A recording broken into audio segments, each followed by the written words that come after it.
Hello,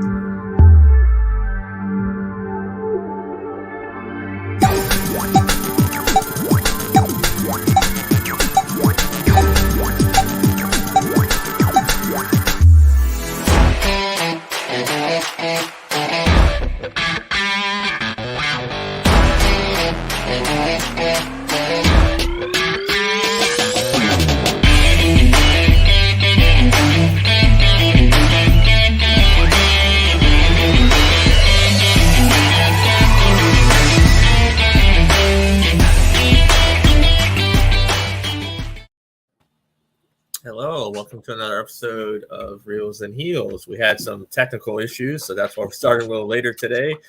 It was kind of funny. I sent a recording of what Josh sounded like to him, and I won't say what exactly he said, but it was hilarious, his reaction. I said I wouldn't want to talk to me. Yeah, that you did say that. But Josh, welcome to the show again. How are you doing? Thank you very much. I'm doing well for a Saturday. Actually, it's not too bad. It's not too bad. Yeah. How's the weather there in Colorado? Hot. Hot. Yes, hot. With a chance of hotter later. Yeah, it's been, I guess, hot in a lot of places that's not normally hot. Like London was having a heat wave, and like they never saw that. Never. Montana was warmer than usual. Yeah. I saw the UK hit a high of 40 Celsius, which is like 110 degrees Fahrenheit. It's insane. Yeah. So like all my friends that live in the UK are like, because they're not they have ACs over there. They're just not used to using them. They don't run them. So today we're going to talk about some things with San Diego Comic-Con. You know, this is like the mecca of all pop culture conventions. It's the Super Bowl of the comic world. So lots of interesting toys get announced, new comic books, movies, of course, TV shows. And it's a chance for everyone to show off cosplays, like super like if you're a cosplayer, I think San Diego is probably like the place for you to be. One of them for sure. Yeah, when we went, I mean, I think between MegaCon, which is our Orlando show, and San Diego Comic-Con, I think I've seen higher end cosplays at San Diego. I'll give you that. Yeah. So we're gonna be talking about that stuff. We just saw the Shazam 2 trailer. Looks really funny. Black Adam released a trailer. Still no Henry Cavill, but there was a tease. Dwayne's a producer on that film, and of course his ex-wife is also Henry Cavill's agent. So I think there's definitely a connection there. And of course, yesterday, though we knew it was coming, but we didn't think it was going to happen like this. I didn't think so. Vince retired from WWE out of nowhere, out of complete nowhere. Yeah, because like last week they had a thing saying that he was going to be head of creative going forward, and then Friday morning before SmackDown, he's like, "Yep, I'm done." Which makes me think, how many more NDAs did they find, or what's about to come out? Would be my only two cynical thoughts on that. Yeah, but there has to be something else that's about to happen or that's about to come out. Just because everybody that I know that's a wrestling fan, at least that has watched it or been a part of it anywhere in the last 20 to 30 years, has all said the same thing, that they all figured that Vince would die before he'd retire. Yeah, I mean, that's how I thought it was going to happen.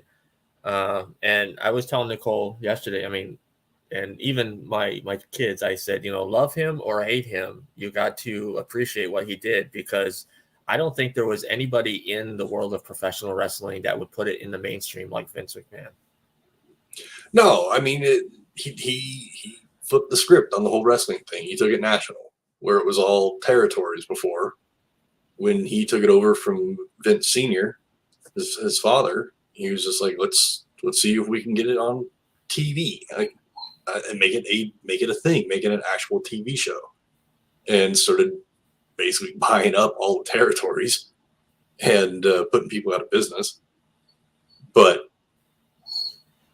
for it to get on TV, it needed somebody to be the spearhead to it. Yeah, and I don't know if anybody else but Vince could have done it. Right, and then then he got of course the rock and wrestling era, and then you had people like Muhammad Ali and Aretha Franklin and Liberace and all these like big name people from all walks of life in the entertainment industry. So I know right now it's kind of a sour note, but I do want to say thank you, Vince, because as a professional wrestling fan, he gave everyone across the board like a name, so we wouldn't have those Monday Night Wars if it wasn't for Vince. There wouldn't even be an AEW if it wasn't for Vince. Sure. I mean, Vince has done a lot. Like you said, love him or hate him, he's done a lot. Part of me is saying, well, I think it's about time. I think it was time a while ago, but it's his baby. So I get it. I mean, would you guys give your kids off to somebody else to raise? No. See? I mean, I threaten them, but I wouldn't really do it. My father used to always tell me and my brother that if we kept acting up and being little assholes, that he would take us back to the police station in which he found us. And there was one afternoon where we were being little assholes, and he drove us to a police station, took us inside, took us to the desk officer and said, I'd like to drop these little assholes off. This is where I found them, and turned away and walked away. And the desk officer played along. He's like, all right, let's get you guys processed. Please tell me that your dad knew somebody at that precinct. No. Damn. No. He knew that they were, law-abiding officers. And was like, I'm going to prove a point or something. I don't know. But it was funny. It's funny now. Well, it is funny now, yes. And then also what we'll be discussing is there's a pay-per-view tonight, the first Tony Khan after the buyout. I mean, he ran Super Card of Honor, but this is the first actual of the new era, Death Before Dishonor, which has a fantastic card. I don't know if you're following Ring of Honor. Not really. But because it's the stepbrother now, or stepchild, or it's more like stepbrother of AEW, and it's probably going to have 70% AEW talent on it. Why not check it out? I really think, in fact, that what AEW should do with ROH is possibly kill the YouTube shows and put them all on ROH. Use ROH as their in-house farm league, if you will, but not treat it as, it's a horrible term, farm league, but not use it as development, but just use it as like minor leagues. I don't know what else to say. I don't have the vocabulary. Well, I mean, that was the whole point of NXT, the Black and Gold. Right.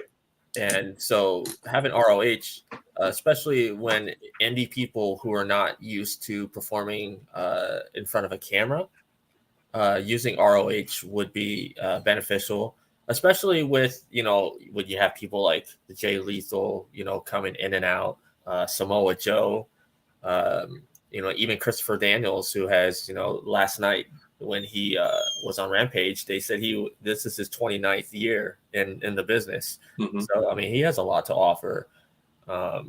So helping these indie people get a spotlight, they can choose to stay with ROH or move to AEW. But I think a lot of us want that. Yeah, I think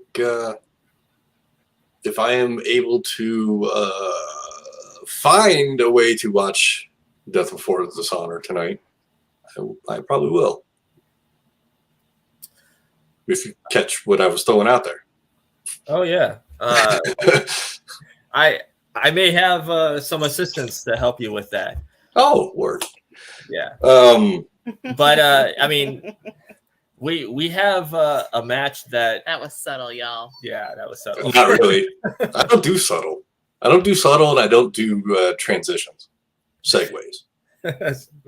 We don't do subtle either. Not in this house. Yeah, but speculation. One of the matches that we're looking forward to, which is a continuation of what will be the greatest match of not just this year, but probably one of the greatest matches ever, is FTR against Briscoes Part 2 in a 2 out of 3 falls. For anybody that saw their match WrestleMania weekend at Supercard of Honor knows that so far has been the match of the year out of any promotion. And speaking of the Briscoes, Tony Khan re-signed them to his ROH. So they will be staying with ROH. And anybody that knows the Briscoes, they're not 12-time ROH tag team champions, for nothing. They're a great team. I haven't seen a lot of their matches. I've seen some highlights in the last 6 months, just because their name has been tossed around a bit more than it has been in the last few years, at least in my circle of wrestling. Yeah. They cut amazing promos. And the bit of wrestling I've seen has been awesome. FTR, I mean, Jesus, why can't we just put every bit of gold on them? Because they are the best tag team out there, period. Yeah. I'll stand on the milk box on that one. Well, I think was it Dynamite or Rampage? Jim Ross was comparing FTR to Tully and Arn. Mm-hmm. Midnight Express, Rock and Roll Express. I mean, those teams right there, greatest tag teams to ever grace the square circle. But yeah, FTR. If I was looking at tag teams, definitely the Young Bucks and FTR are the best teams in the business today. I know people will probably mention the Usos. It's kind of like a 1A, 1B, 1C kind of situation. Sure. I'm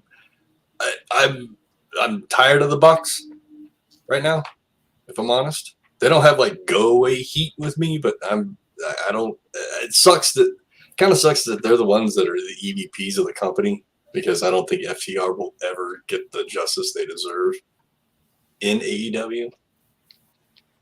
I don't know. I have a feeling the Bucks will just. I think the Bucks. There's two camps in AEW. There's the indie camp, and there's the more professional wrestling. That sounds stupid, but you understand what I'm like. There's an indie style of professional wrestling, then there's the professional wrestling, TV professional wrestling, and it's like when you watch Dynamite. So the first hour is indie, and then CM Punk comes out, and the rest of the show is more grown up. I don't. It's not, and I'm not complaining. I like it. I like having both styles, but it's FTR is more all around a better tag team, where the Young Bucks are great at doing flippity doos and trampoline spots. They're flashy. Their moves are flashy, but that's all that they are. There's not a lot of meat in their sandwich. Yeah. I think some of the best matches the Bucks have had were with FTR and the Lucha Brothers. Again, Lucha Brothers are up there for me as well. Yeah, because the Lucha Brothers, they're used to all the styles. Of course, they do the luchador style, but they're used to the TV style because of wrestling in Mexico. They do show that on TV in Mexico. They're used to indie style, and then they mix it all up. So they're kind of like in a league of their own, I guess, if that makes sense. Sure. It's funny when I watch Dynamite or Rampage, for that matter, and I see that Rick Knox is the referee. I know that it's going to be a more indie-rific style match because he doesn't know how to count people out. He doesn't care if people make tags or not. Yeah, he's the heel ref. That's what everybody refers to him as. I call him the zombie ref. The zombie ref. He's not very good at abiding by the rules. They kind of bury the ref when he's out there. But then you get the other guy, the little bald guy. He's more a traditional referee in my eyes. And then Aubrey Edwards is great, but I think she kind of tries to always stand in the spotlight. She steps in front of the wrestler sometimes, I think. Yeah. And then what's his name? I don't remember his name now. It's flipping, but Rumsfeld.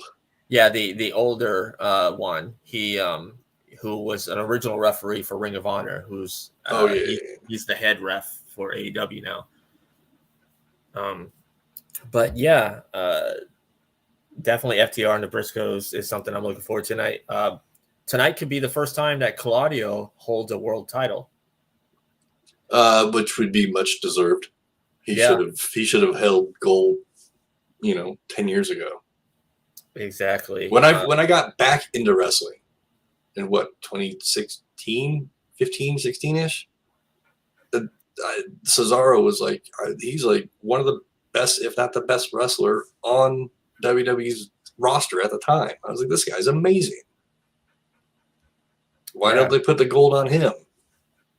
And then he went and shoved his 2 front teeth up into his nasal cavity that one time. Oh yeah. and finished the match with teeth jammed like a half inch up into his jawbone, his upper jawbone. Like, that's amazing. That was the match with Dean Ambrose, right? I think it was. Believe so. Yeah. Yeah. I believe. Because John Moxley talked about that in a promo. Claudio is going up against who could possibly be one of the best technical wrestlers of this generation, and Jonathan Gresham. And he's kind of an unknown name to me. Yeah. Honestly. Again, not having watched a lot of ROH ever, really. I've only heard his name probably in the last, probably 6 months or so. Dig it. He's a great wrestler. I think it's going to be a fun match to watch. And yeah, I don't know. I still think you put the gold on Claudio on that one. Yeah, if I was Tony Khan, Claudio would be the choice. I mean, I think there's going to be a lot of AEW gold in the ROH system. A lot of AEW talent with ROH gold.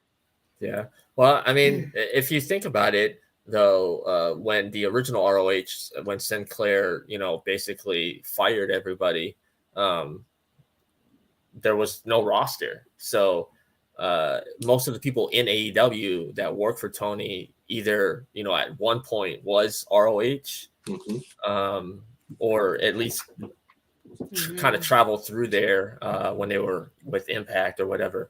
Mm-hmm. Well, I mean, and until ROH has a show, it makes sense to showcase ROH Gold on some television product, and you have one already. So why not put the talent you are? Because ROH, like I said, doesn't really have talent right now. They only have a few people that are ROH talent still. So I thought they released almost everybody, if not everybody, when they closed shop, 2 years ago? Yeah. A lot of people did end up without. Yeah. So I think some of the people that Tony is paying them on a per like a per match. Per appearance. So like there's some people that are, per appearance. And I think he does that, which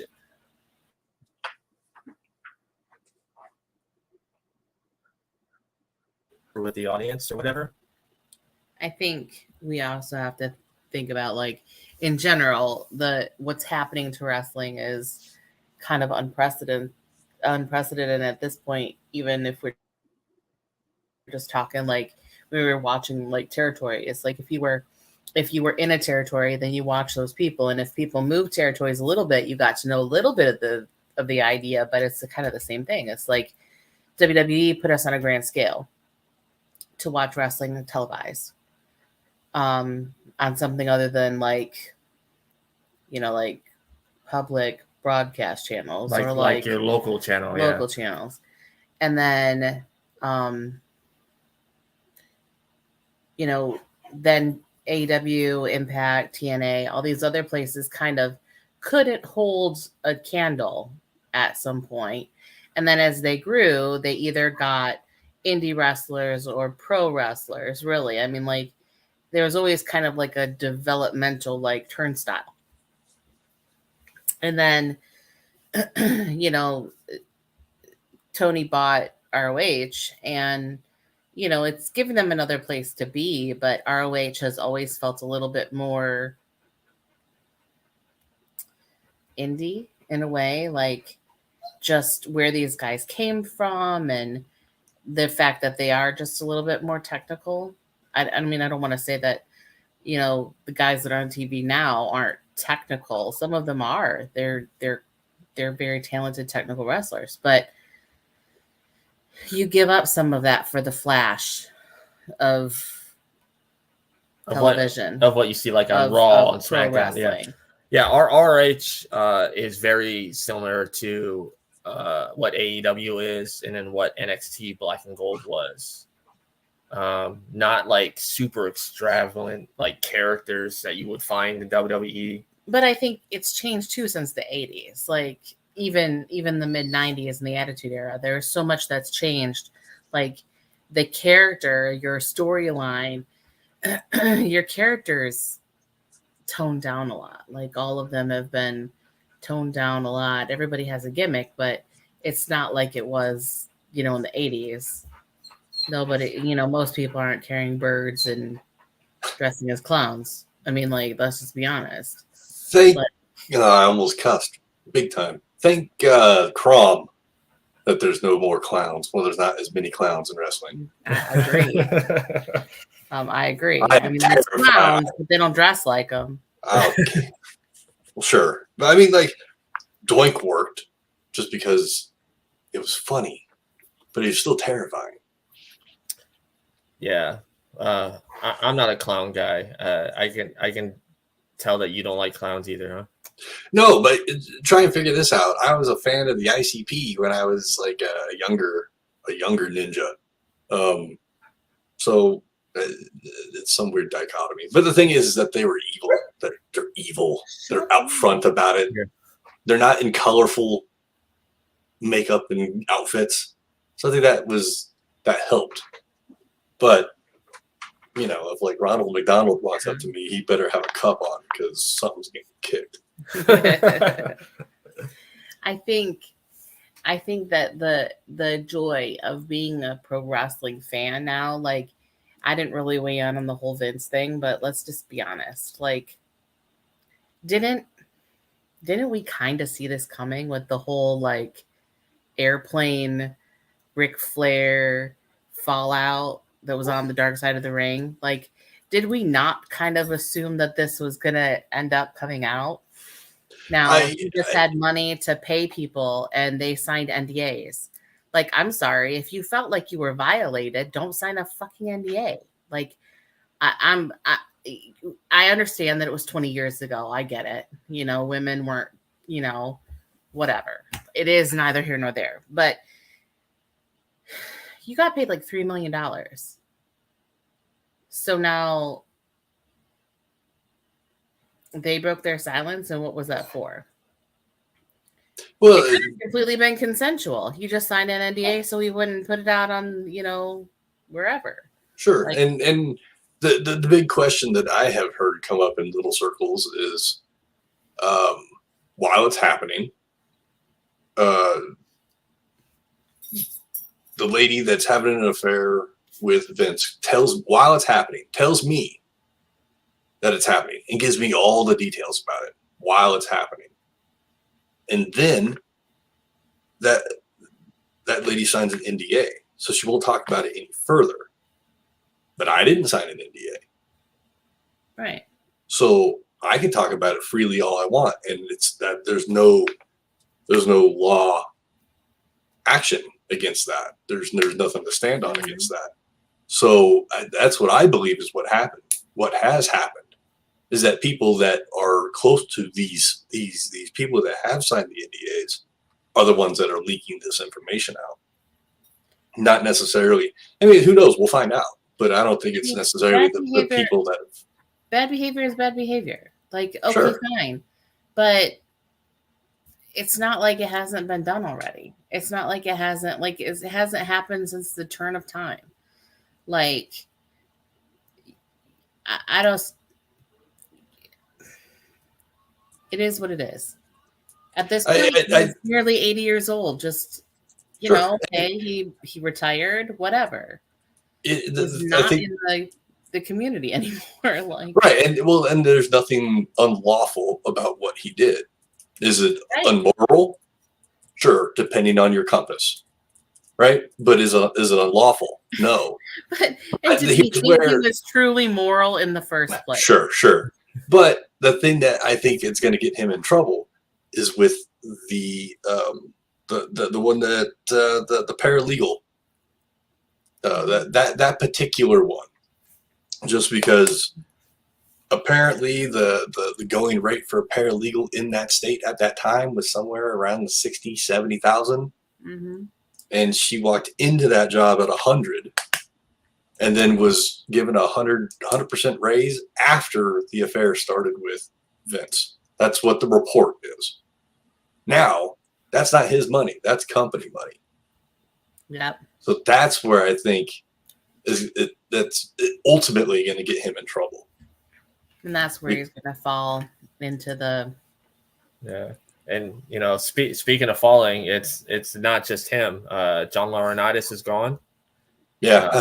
I hope they packed his desk because he's not coming back anytime soon.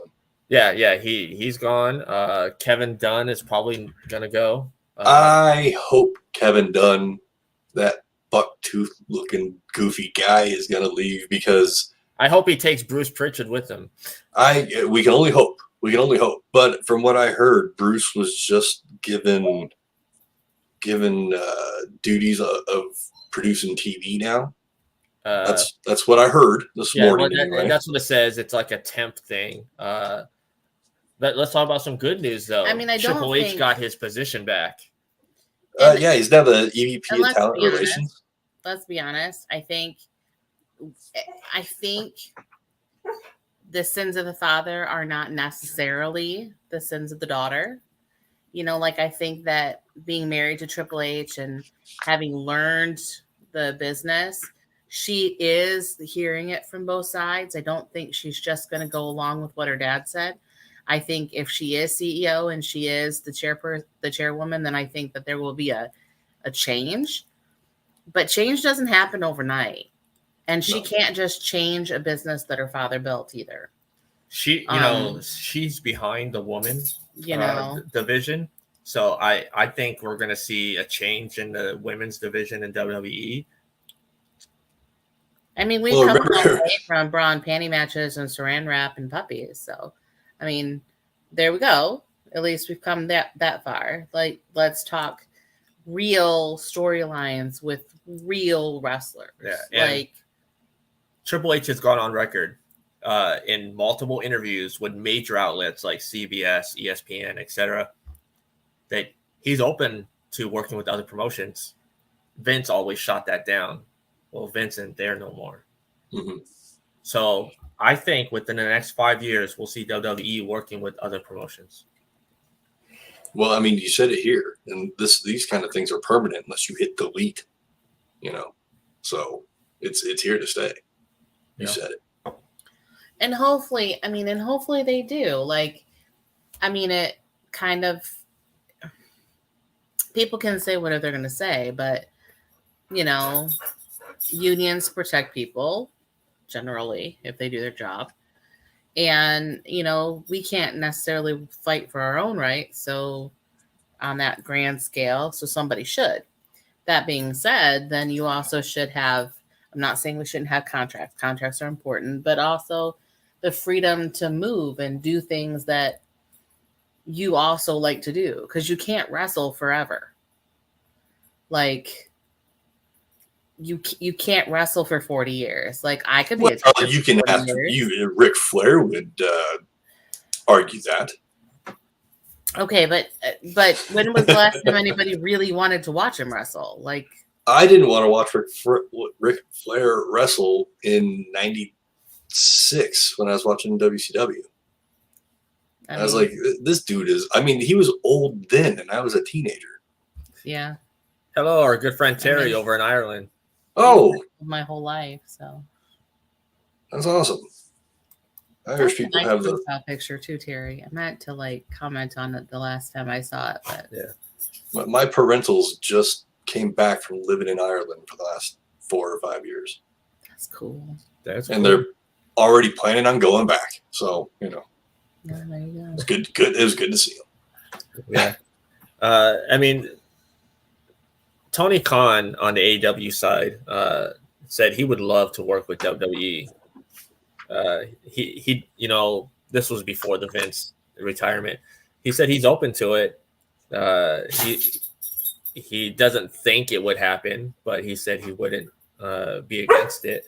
I would love to see a super card, a joint pay-per-view, kind of like what they did with New Japan. I mean, even if it only happens once a year or every other year, I mean, it showcases people and it gives us dream matches, and it is for the fans. It's not for anybody else. And if they don't think that would not sell out an arena or a stadium, I mean, you could have soccer type hooligan action happening there with the AEW camps and WWE. You might even have to separate the two fan bases apart from each other because of the violence that may ensue.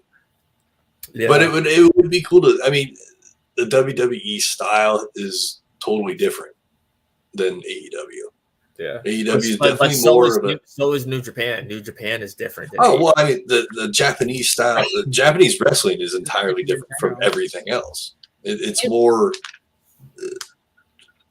flashy, more technical and flashy. I think is the Japanese style, where it's more about chain wrestling. It's more about the root. I don't want to say routine. I hate that, but more about the routine the set list, the move list that they're going to do. Where they appreciate the athleticism a little bit more, I think, than U.S. fans do. U.S. fans, not necessarily the showmanship and the soap opera. It's the technicality of something you worked towards. Right. I think the WWE kind of programs you to not really care about the wrestling so much. And to care more about the side stories and the drama that they're trying to portray. And then AEW is kind of spot festy, but there's definitely some technical stuff that's in there as well. It's a good mixture. Mm-hmm. So with that all said, it would be awesome to see how a more indie style like AEW would mix with the more, flashy WWE style. Well, if you've ever been to a WWE house show, it's more indie, kind of like they let the wrestlers kind of just relax. And you can see video on YouTube of wrestlers interacting with the crowds, a heel Roman. If someone's in the front row and yelling things, he'll turn around and acknowledge them and respond and stuff. I saw a video of a little kid mean mugging Roman, and he noticed that this little kid was mean mugging him, and he like threw it back at him and like kept it going throughout the rest of the match. Kept looking over at the kid, and this kid was just like mean. It was great. Yeah.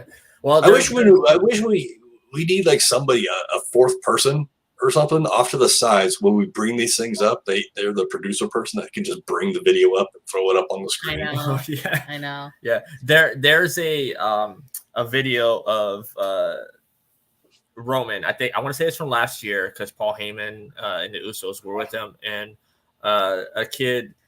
I don't know if it was a kid. Somebody yelled, "I wish you were an Aquaman," and they turn around and goes, "It would have made more money too." That's awesome. It's just more fun. Like, I don't know. Like, we've been to both shows, and we've been to both, and having sat close at both, I feel like you get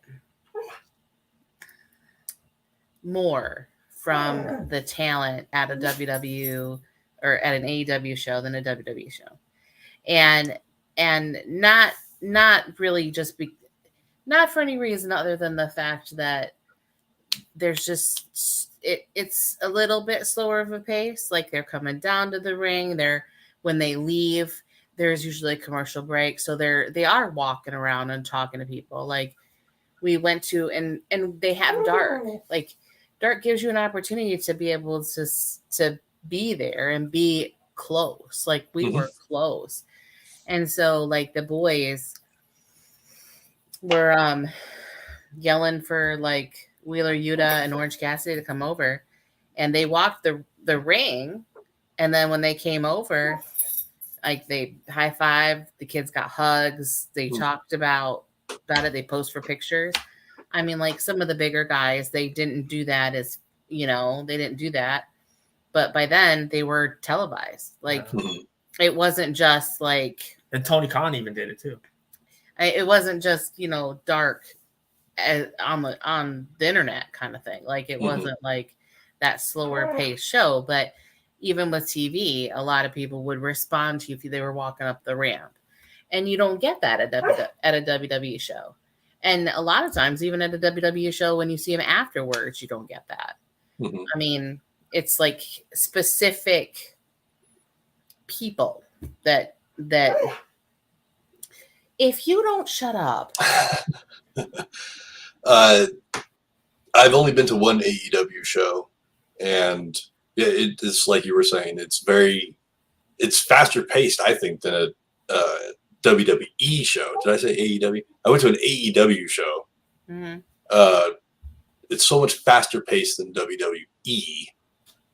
That 3-hour show at WWE, well, it's really 4 or 5 hours because they do the pre-show stuff, and then they do dark matches afterward as well.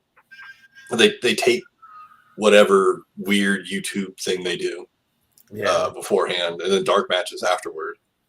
It's so tiring being at Raw. So tiring. Yeah. You leave there and you're just drained. And usually when you leave, you want to go watch the thing you just watched. Well, kind of, because you want to hear the commentary. Commentary helps wrestling so much.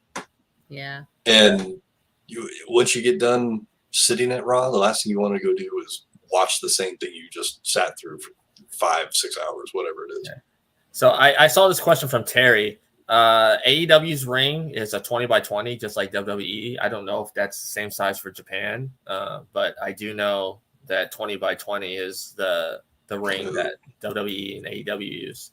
Yeah, I think that's the standard, like more standard size, TV size anyway. Yeah, over in the UK, I know they use smaller rings. Wow. Like for their indie shows. Isn't that because their venues are smaller?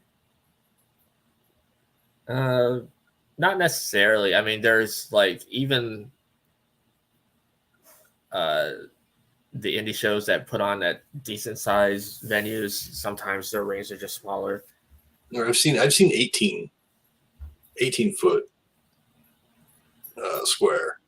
The WCW used a smaller ring back in the day.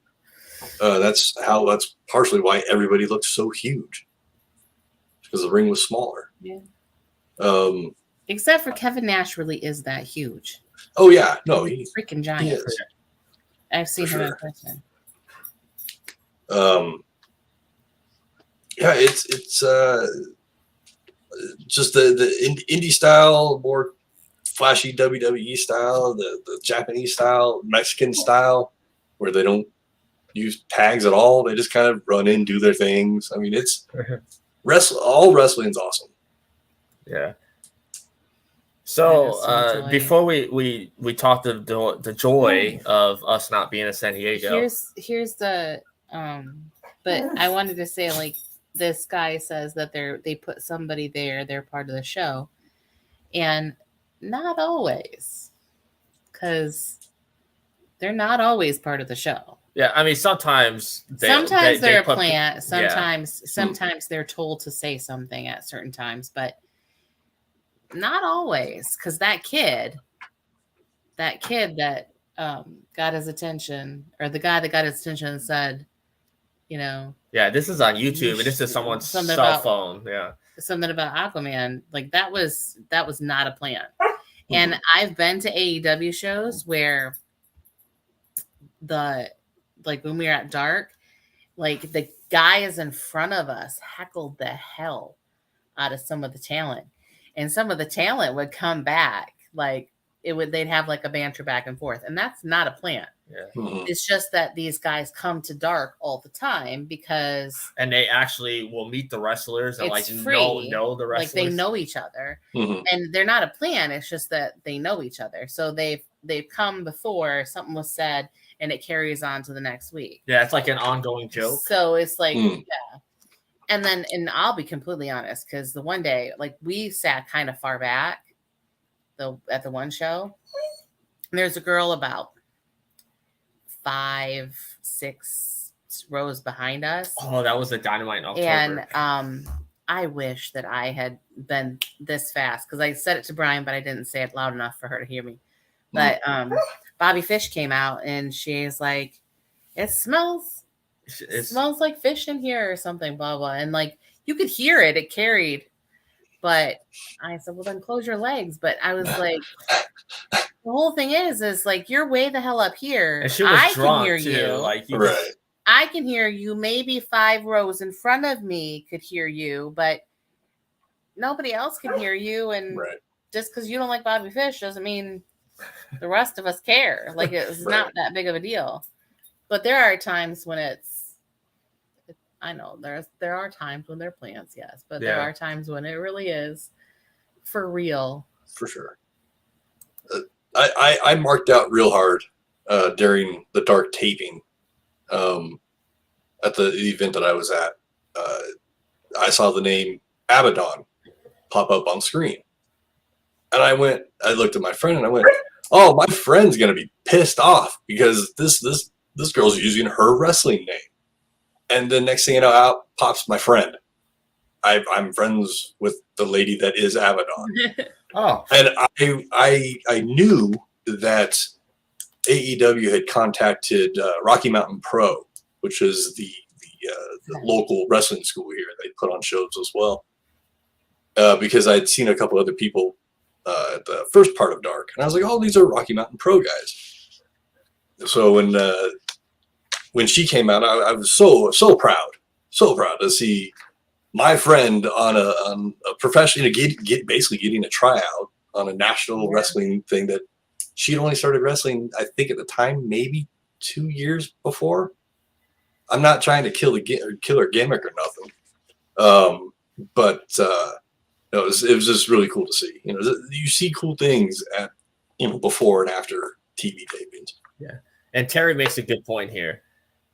He says Punk is always good for giving the crowd abuse if they're giving it to him, and he gives it to point it cut deep to whoever is heckling him. And some guys, some of them are just as good at that. Like, I think the faster they think on their feet, the better they are. But I love it when John Moxley came back after rehab and dropped the F-bomb on Dynamite. So he's coming out, and he's about to give his speech and all that, and everybody's like, welcome back, and he's trying to make them be quiet, and like the crowd's quiet, like you can hear a pin drop, and this guy's like, get that druggie out of here or something like that, and then he goes, you shut the fuck up, security, get that guy out of here. And I was like, oh my god, did he just say the F-bomb on Dynamite? But you could clearly hear the guy, and it clearly became part of the show. And so it was just that, like, that moment, like, he just timed it so well that the whole capacity crowd was quiet, and that's when he screamed it. Yeah. And then you can hear the whole crowd, you effed up. You effed up. So, I mean, let's be honest.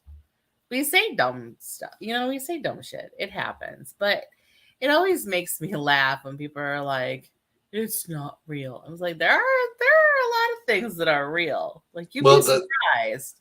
The best wrestlers out there are the ones that blend real life with their gimmick.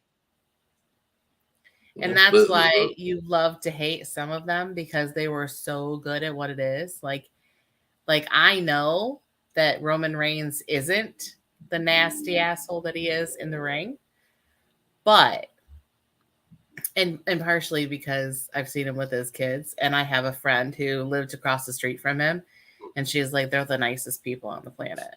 Like, they are the nicest people on the planet. So when they lived in Bradenton, or Brandon or Bradenton or wherever it was, I don't know. So, I mean, like, I know he's not like that, but he's a good bad guy. So let him be that salty character, like. And who would have thought all it took was to pair him with Paul Heyman? He just needed somebody to, like, I don't know, bring it out in him or something. Yeah. Christian Cage is another one, like Christian. Yeah, and I hate him so much now. Like, I love him, but I hate him. Like he's a good bad guy. Like, he's just good at it. So let him be good at it. Sure. Yeah. But before we talk about some more stuff for San Diego, I want to ask you, in short answer here, your thoughts on the legacy of Vince McMahon and WWE. I would say the answer is forthcoming. It all depends on what happens with all the sort of stuff that could. I mean, the rise and fall, right? The rise and fall of Vince. I don't want that to be the legacy, but is this going to be a new episode of the Dark Side of the Ring in a couple years? I mean, if they decide to bring it back, maybe. I think the beauty of it, though, is that, yes, it's forthcoming, but I think the beauty of it is that I always felt like Stephanie was being groomed for that position anyways. Like, both kids were on the show. Both kids were in the ring. Both kids were part of storylines. Both kids, were there from go. But I always felt like Stephanie had a business mind for it. I felt like, well, she's daddy's little girl. Shane had a falling out with Vince. Like, they never, like, in real life, don't really get along. Well, and I think Stephanie honestly was learning the business, where Shane was wanting to change things. And I'm not saying that Stephanie won't change things. I mean, she has to keep up with the times. Like, I think everything that Vince has done in the last 50 years has really been a lot of keeping up with the times. What do we need to do to stay relevant? And yes, in the last maybe 15 years, there's been a lot of recycling things. There's been a lot of, let's do something different. It's getting stale. It's getting old. We need to do something. So instead of responding to that, he was like, well, status quo has always been status quo. Status quo works. But then we got AEW, or then people jumped ship and decided to watch indie stuff, which isn't bad in and of itself, like, support everybody. But I mean, time will tell how much of it will be what they don't want to change, and how much will Triple H offer to this mix. Like, I mean, think Black and Gold. I mean, what he was doing with Black and Gold was some of the best stuff I'd seen, and I wasn't an NXT fan. Like Brian was like, "You got to watch this," and I was like, "Okay, I can see where you're coming from." When you made me watch, so Yeah, and like I said, love him or hate him, I'm gonna say thank you, Vince, for what you did for professional wrestling. Oh, yeah, not taking any of that away by any means. Sorry had to come down to this, but sorry, you're a womanizing prick. Anyways, and it was him that made the decision to take blood money for us to continue having these pay-per-views in Saudi Arabia, but that's another story. That's the whole podcast of itself right there. Yeah, big time. You know what did also happen though, when after Vince said that he was leaving, Brock said he was leaving. Apparently, one of the quotes was, I have it wrote it down somewhere. Where is it? If he leaves, I leave, or he's gone, I'm gone. It's something to that effect. Is that a threat or a promise? Because I don't care. Well, we know, from the beginning, Brock was always a Vince guy. Well, and my take on Brock, so we'll just sit there. Yeah, and that kind of leaves SummerSlam in a spot here. I don't care if you're trying to be a Marine, a Viking, or a cowboy. I don't care. I don't like you in any variation, so it doesn't matter. Roman, was supposed to defend the title against Brock, so I don't know what's going to happen now. Yeah, I don't know. All reports said title against the next person in line. It would be nice letting Brock. Stop letting it be a war between Brock and whoever decides to come back for 15 minutes. And Theory's not ready yet. No.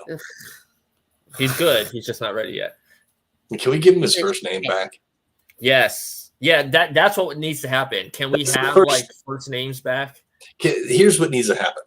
We need to get rid of all the names that they put into this random name generator thing and give it to people. And then let them have their names. Let them have their own name that they come up with. Whatever. But stop with changing established people to names that don't make sense. The bizarre things that don't matter. Yeah. All of the Imperial, they changed all their names. So they changed Walter first, and then when the other guys came over to SmackDown, they changed their names too. This is the dumbest thing ever. And then in NXT, who was the other Irish guy who just came back? They changed his name too. He was in NXT UK. Now he's in NXT, but they changed his name. I'm not sure. I mean, Pete Dunne is Butch. Yeah. What? They changed the whole gimmick and everything, which it doesn't fit him, but no, none of it really fits. Really, and some of those names are just out there. I can't think of. There's not one that I could pull up right now out of my brain nugget and say this is ridiculous. But you hear some of them, you're like, who? Nobody would need to be named that. Okay. So what else would you like to see happen? New matches. I don't want to see the Usos and the Street Profits wrestle ever again. Honestly. For the 444th time. I mean, each match is a banger, but they can't pop it anymore.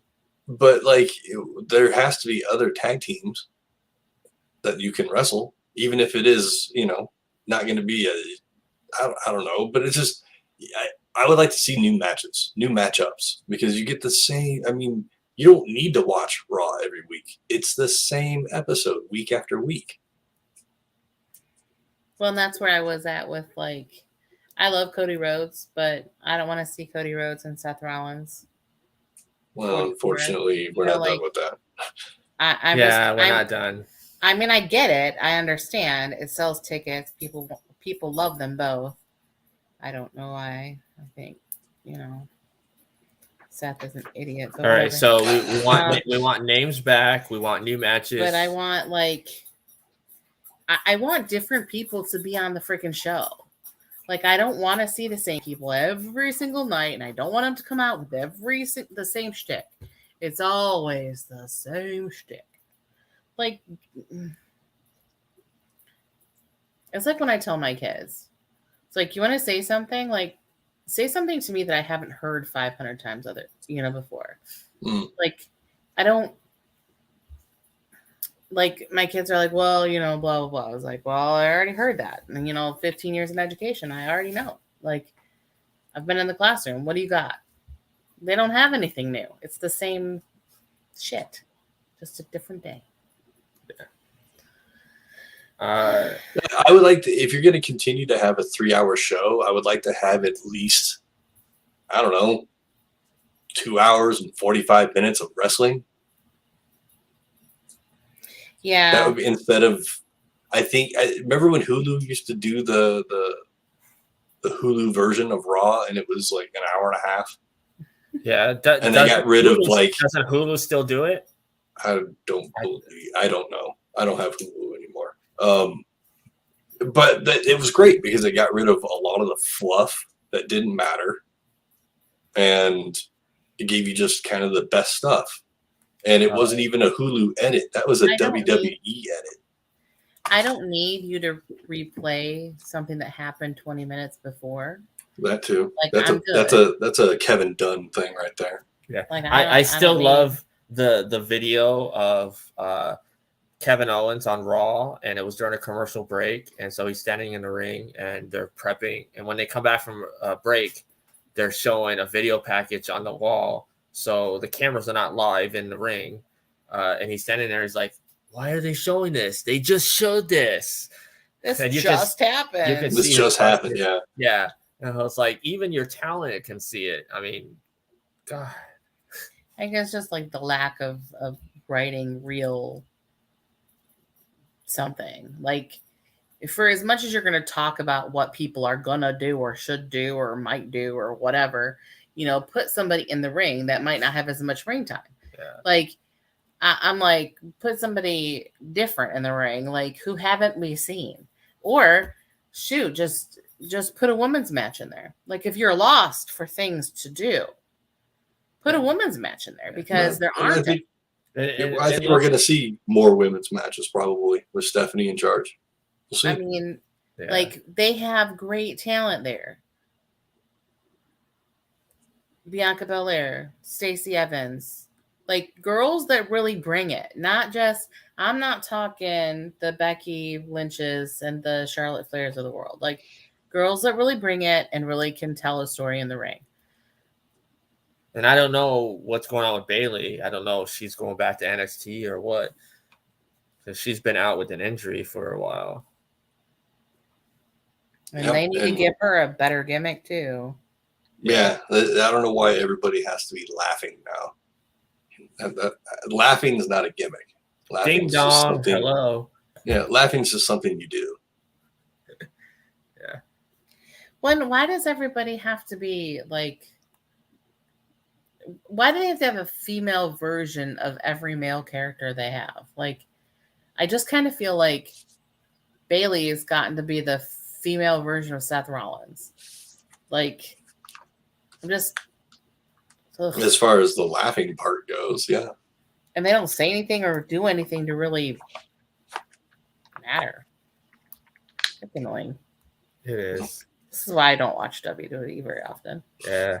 See, a lot of us, when I brought up that whole Kevin Owens thing, I was like, well, I mean, Steen, you re-signed the contract. You could have gone and joined your friends. They were welcoming you. But I understand why he re-signed with WWE. I mean, he has an autistic child, and he wanted, the money for his family. So, I mean, everybody's entitled to whatever they want. Like, if the grass is not always greener on the other side of the fence, you don't know what's going on, underneath it all. What somebody says is bad, somebody else might not think is bad. Like, Bryan Danielson said that Brie was still happy over there.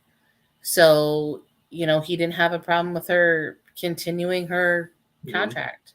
But Yeah, they it's the have same- other things they're doing too.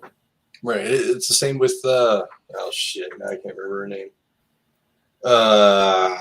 Zelina Vega is married to Aleister Black. Mm-hmm. And she left, or they let her go, one of the two, and it was kind of up in the air as to what she was going to do, and she ended up re-signing, and look where she is. So Yeah. if people are comfortable where they're at, there's nothing wrong with staying there. Yeah.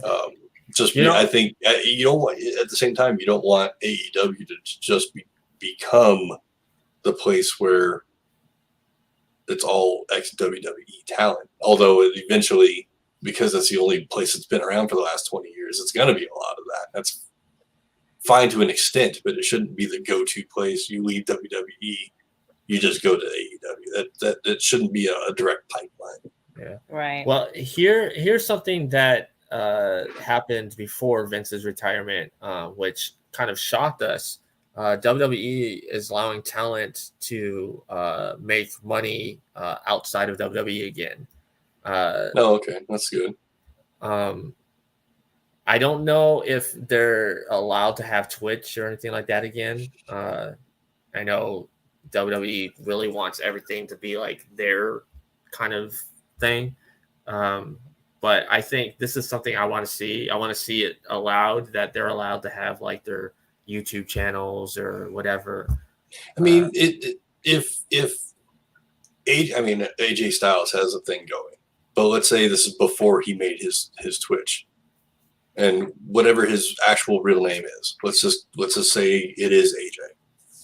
So AJ is going to start the thing. Why does, instead of making it as AJ Styles, the wrestler, he puts it as AJ Johnson, his real name? But everybody knows who he is, but it's not under the IP of a company. Right. Yeah. How is that making money off of your IP? You know what I'm saying? Yeah. But everybody goes and makes their channels under their contracted IP name. Yeah. Well, AJ, that's the thing. AJ Styles did what CM Punk did and bought his IP. So that's why he can go wherever he wants. And Sure. goes with him. Yeah. So those are the kind of things going on with WWE and the whole Vince thing and what we want from this new regime. So let's talk about San Diego, where we kind of all wish we were. And Josh, you're supposed to be there, right? Yes, for the past, well, if we don't count 20 or 21, yeah, we don't count 20 and 21 because they didn't have either one of those shows.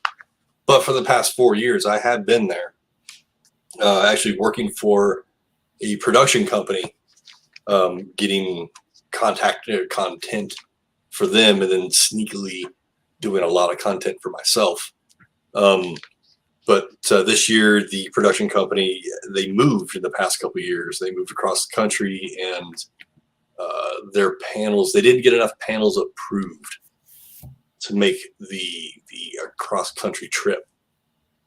So the focus has been changed to another larger show that we can talk about some other time. But yeah, not there this year, and a big sad face.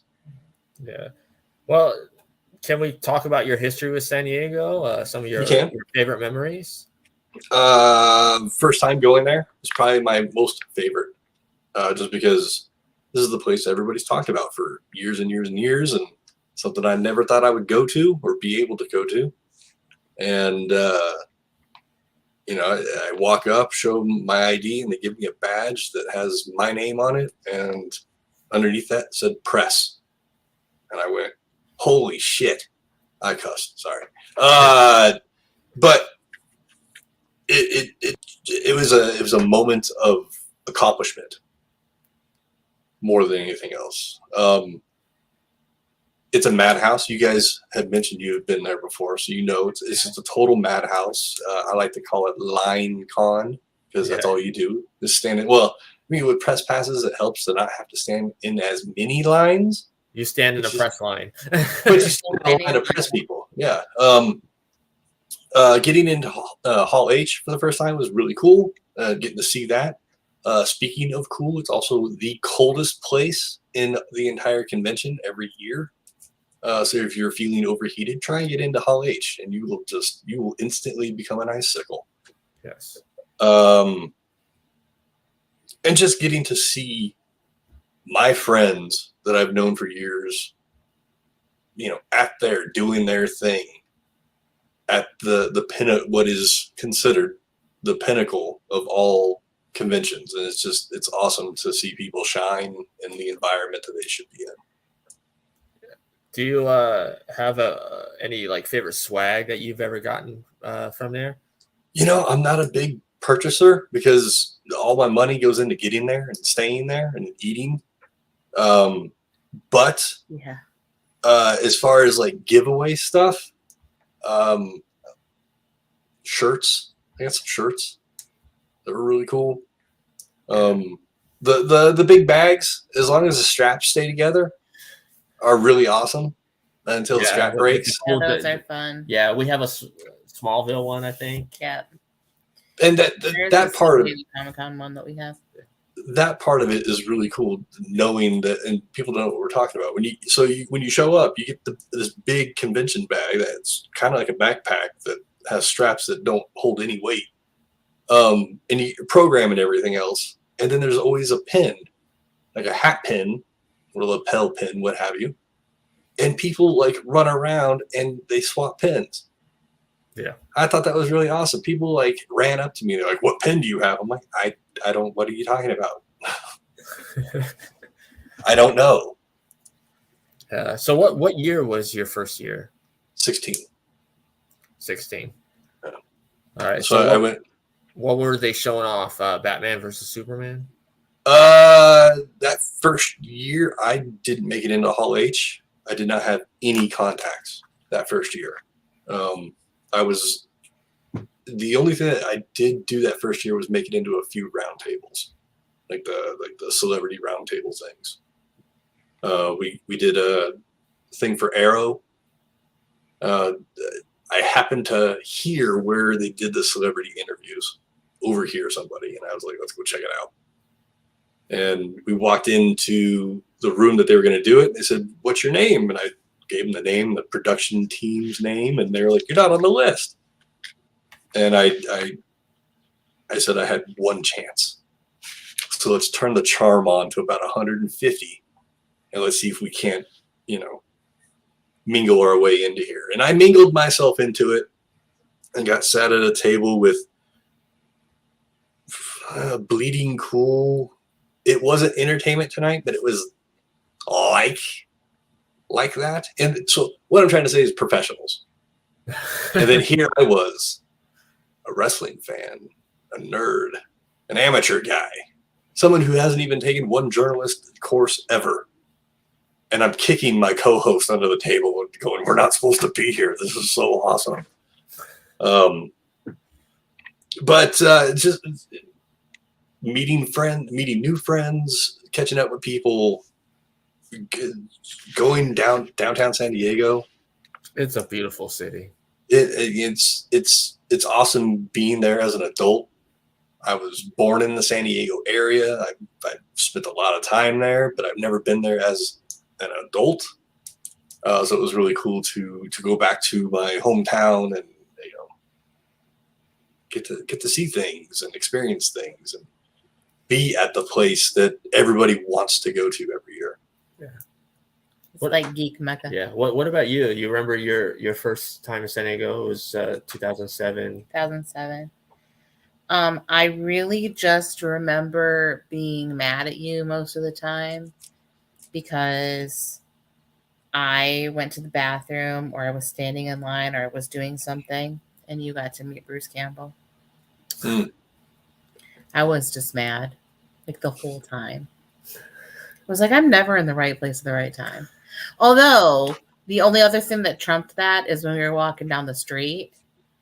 No, that was in Vegas. Never mind. I had my days messed up. No, you had stepped out and you were like really like next to Misha Collins as he's mowing down on the pizza before the Supernatural panel. I was watching this when he was walking that way going to his panel. He's got pizza in his mouth he's holding the piece of pizza, and they're like telling him where to go, and he's meandering through the hallway trying to get to where he needs to be because he's late, because it's Misha Collins, and he is like chewing, trying to say hi to people as he's walking. I was like, okay, I don't hate this, but I was mad because you got to meet Bruce Campbell. And I remember the Burn Notice panel, but I don't really remember much else. Supergirl walked past me. Supergirl walked past me the last time. I'm sorry? Melissa, right? Melissa, what? Benoist, yeah, I think is yeah. And she's so pretty. She made me look so dumb, as if I did have pizza hanging out of my mouth, because I was just like, oh my god. that lady's really, really pretty. And I gotta just say, because you mentioned her, what a strong woman. If you remember, was it last year she released what had happened to her in her relationship, and all the horrific things that happened to her, and how beat the crap out of her. Yeah, how she this was well, maybe it wasn't last year, maybe it was a while back. It was a couple years. It was before the pandemic. The Me Too movement, when all these people were talking about she was in a very toxic relationship and almost died, like because of being the guy abused. broke her occipital bone and like tore her up. Like so the perfect casting to someone that embodies what Superman and Supergirl is. So that was cool to kind of brush. I just appreciate the fact that she's like normal girl pretty. Yeah. Like she doesn't need makeup to be pretty. Like some people legit, like, sometimes I feel like a cave person, put makeup on and I feel better. But like just people that are genuinely, I don't know, she's got this like a natural beauty, like Sandra Bullock. Yeah, like it doesn't take a lot of like finessing. Gal Gadot has the same thing. Like just a very traditional, like could very much be without makeup and look runway ready. Like just So that go ahead. I was gonna say that 2007, we were there when they unveiled the Iron Man movie costume at the Marvel booth. They had like, it was a giant like sheet over it, and they lifted it up, and it was Robert Downey Jr. and Jon Favreau who removed the thing. Yeah, we were there for that. Yeah. And then we went again in 2009. Yeah. Nice. And then we couldn't afford it anymore. And then we moved to Florida. So yeah. There was, I think, the first or second year that we were there, we crossed paths with Tom Kane, the voice actor. He's so many times over the course of the weekend, that on that Sunday we were crossing paths with him again, and he like stopped and BS with us for a couple seconds. And I had spoken to him years before at a show that we used to help run in Philadelphia. So that it was just kind of cool and voice actors, they always go easily into the crowd, because nobody knows who they are. Yeah. Dink dink, nobody knows who they are. So it was really cool to just kind of have that quick little interaction with somebody that didn't need to give that kind of interaction with. Yeah, it's like you're on the like something, right?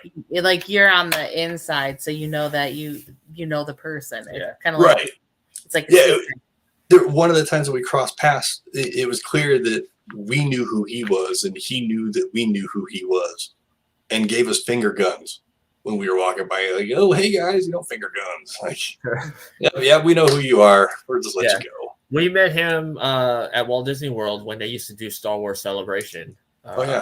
And such a nice man. We have this Yoda Clone Wars framed picture, and he signed it. I also got James Arnold Taylor to sign it.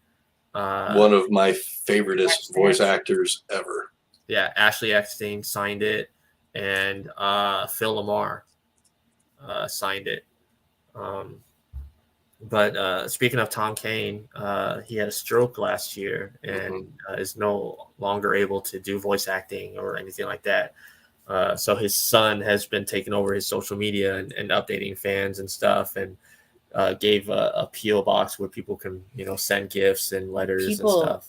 And he has said so many times that people have been so incredibly, like, the kindness that is poured out of his fandom has been just remarkable. So, I know we gave up San Diego Comic-Con and we got MegaCon for a couple of years, and now we haven't really been to MegaCon either. Because that's getting expensive. But MegaCon is expensive, and I do feel like you literally walk in line. You're in lines all the time, and everything else is expensive too. So like every extra thing is expensive. Like it's like theme parks. Why do we got to pay to be in lines? I'm paying to stand in line, but then I'm paying extra for the extra stuff. Now I get that sometimes you pay for it. I can get behind paying for extra stuff. Like I've said multiple times, I've paid for extra stuff. So I've paid to meet Dean Cain. But I will 100% every time say that meeting Dean Cain was worth the $35 that it cost me to stand there and talk to him for the 25 minutes. And nobody else was in his line. And he signed my Superman card that I've held on to my freaking entire life. Like, these are things that are important to me as a fan. And so I think if you're keeping track of the people that made you who you are, and you're standing there in front of them. When we went to Spookala, Malachi Black, the guy said something about his line. And he was like, well, shouldn't you be talking to the next person? And he said, no. He said, I'm going to talk to everybody in line the same amount of time. And I'm going to answer their questions. So it's important to him to have that conversation. He's like, Felicia Rose was really nice too. Spending money to be here and to see me, I'm going to give you what you paid for. Yeah. And that was very similar to my interaction with Tom Kane at a show here in Denver. Where, I paid for the autograph thing, but he was incredibly generous with his time. And I spoke to Tom Kane for about 15 seconds. And then I spoke to Professor X from Powerpuff Girls. I spoke to one of the Scrubbing Bubble characters. He just, everything I asked him, he replied in a different character. Without prodding, without asking. He was just having fun. I told him that one of the things that I want to accomplish in this life is to do voice acting. And Tom didn't answer. Scrubbing Bubbles didn't answer. Professor X didn't answer. Sorry, Yoda. Yoda answered the question. Yoda looked at me, or told me to chase my dreams and move to LA. Well, I haven't moved to LA. I've chased the dreams. So, it's to hear that what he has gone through is incredibly sad. It sucks. And, maybe it affects everybody differently. Maybe it's a little selfish to be like, oh, I met him and, I feel this way. It sucks. I don't know. But it was awesome to get a chance to chat with the person and meet the person, not once, but twice. His talent agent actually stepped in front of me and told me to stop talking to him because I was talking to him for too long one time.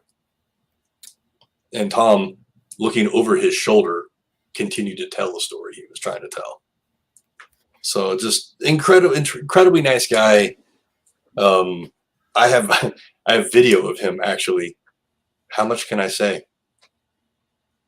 I have video of him at a Comic-Con after party, doing karaoke that I have never released anywhere because he personally asked me not to.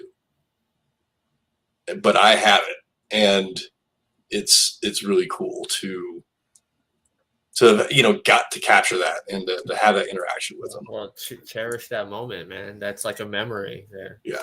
Well, and I think that they're all memories. Like, it's important to us in different levels. Like the people that we've met, like you and I talk about meeting Manu Bennett and then coming back a couple of years later and him remembering us and remembering that, oh yeah, you were pregnant and this is Oliver. And I said, yeah. And he's like, oh, well, sir, you have not failed the city. Like he remembered that he said that to us. And, and Dean Cain Dean Cain saying that he didn't mind if I didn't know what to say, that he would talk to me about my family instead. And, like Ming Na, when we're having a photo op with her, she gave you a hug. Like she came and put her arm around me, and then she talked to the kids, and then they're rushing us out, because it's a photo op, and she's got her hand extended, like, well, come talk to me at my table kind of thing, Right. It's that, like, the people that are really in tune with why you're there. Like, I mean, Michael Rooker, he loves his fans. It's hilarious. Mm-hmm. Like he always has good interactions. Like, we sent wasn't it Brighton? We sent Brighton in first. No. Well, maybe Shane, because we gave him chocolate covered pretzels. So we gave him chocolate covered pretzels, and he took the pretzels and he laughed. And he looked up at us and he was like, "Nice small rats reference." Nice small rats reference. It's like, because like we all have something different that we know you from, and even though we've followed you throughout the course of your characters, like that's our home with you. Like, oh yeah, he will always be Mr. Spinning. That's the person we remember you. That was the first time you were on our radar. It matters to us, and I think that that's important. Like, as long as you don't leave somebody with a bad taste in their mouth, I think. See, a true celebrity is someone that, is famous, but when they go to these shows, that they're not just there to be there. You know what I mean? Right. They're there, taking it like in. They know why they're there, and it's like a respect thing. It's like they feel making a connection. Yeah. Like Rob Paulson. Oh my God, he loves his fans too. My God, another awesome and generous voice actor. Have listened to this guy my entire life, right? And I had only known sort of what he looked like. And then Brian's like, that's Rob Paulson. And I'm like, Rob Paulson. I'm like, I know the name. But he's like, oh, and so he starts rattling off all the people that he voiced, or all the things that he's voiced. And I was like, well, crap, we got to go over there and meet him. Yeah, I was like, Pinky and the Brain. I was like Ninja Turtles. I was like Animaniacs. Met him, and I didn't know where he was from or anything like that. I didn't do anything. Come to find out, we are literally from the same state. Like 20 minutes apart. We could talk about the same areas and the things that we'd done in those areas. And it made me laugh because he would talk about it so fondly. And I'm like, another person who kind of sees my love of my home state, And it was just nice to have that connection. And he stood there and talked to us for 25 minutes. And if people don't know, he is from Michigan. Right. I'm a Michigan girl. Thank you very much. Yeah, I haven't had a lot of big time celebrity run-ins. Like, I've got to interview celebrities and whatnot, but like, just I almost ran into Kevin Smith. Like, physically almost ran into him. Had I stopped for a second and looked at the street signs for a half a second longer, we would have run into him.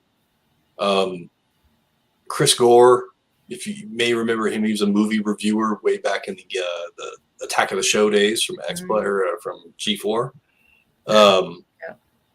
I have over the years made at least vague acquaintance with the lead character designer of King of the Hill, who is the son of, oh shit, now I forgot his name.